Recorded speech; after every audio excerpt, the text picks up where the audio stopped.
Le troisième signe, ils souffrent du biais du lecteur en public.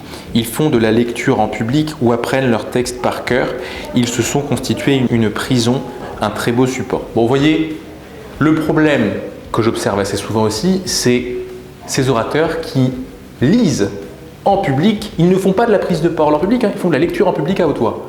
Et ça, c'est une autre discipline. Si vous voulez vraiment lire à haute voix un texte, envoyez-nous le PDF, on sait lire aussi. Il est très important de prendre de la distance, du recul avec ce que vous avez prévu de dire et d'oraliser votre propos. Votre public ne vous demande pas de lire. Si vous lisez, c'est que vous avez soit trop écrit, soit pas assez préparé. Ne lisez pas en public. Le problème, c'est qu'il va manquer cette dimension axio dont parlait Cicéron dans son livre De Oratore. Et l'axio, c'est ce qui va donner de la vie aux propos. De fait, ces orateurs en sont soporifiques. Pas vous.